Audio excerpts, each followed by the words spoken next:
பண்ணிட்டு இந்த ஆச்சாரியர்கிட்ட போய் சேவை சாஷ்டாங்கமா சேவை பாக்கிச்செல்லாம் சேவிச்சுட்டே அவர்கிட்ட பணிபாதம் பண்றதோடு இல்லாத அவருக்கு நிறைய கைத்தறியம் வந்து அதுல ஆழமான உழைச்சி பண்ணி பொருளால முடிஞ்சா பண்ணி பேச்சினால பண்ணி சாஸ்திரங்கிறது 1 மணி நேரமாவது உங்க ஆச்சாரியரை பத்தி நீ பேசணும்.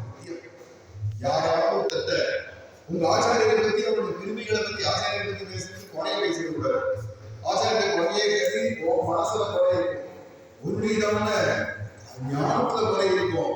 நீ ஆச்சாரியர்களே கூட சொல்லிட்டு சில அந்த மாதிரியான பேச்சை பத்தி இங்க பேசாத சாஸ்திரம். ஆச்சாரியர்கள் இனிமே பரிபூர்ணமானதுதான்.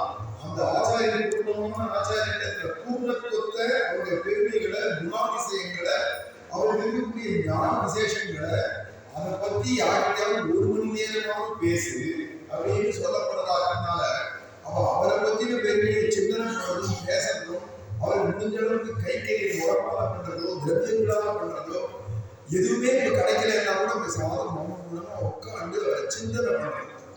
குரோர் மூர்த்தின் சதா தியாயத்து குரோர் நாம சதா ஜபேது அப்படின்னு சொல்றது சாஸ்திரம். குருவுடையதான ரூபத்தை சிந்தனை பண்ணணும், குருவுடைய நாமத்தை ஜபம் பண்ணணும்.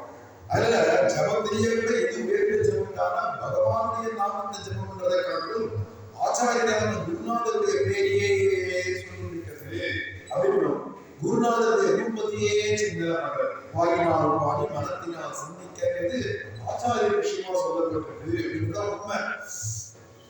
ஏதான் சுவாமி என்பார் ராமானுஜருடைய ரூபத்தை மட்டும் வர்ணிச்சு ஒரே ஒரு பாட்டு தான் தமிழ்ல பாடினாலும் ஜெகத்குருவா இருந்தவர். அதுல ராமானுஜருக்கு எடுத்த ஜெகதாச்சாரியர் ஜெகத்குருவா இருந்தவர் என்பார் அப்படிங்கிறவர். அவர் ஒரே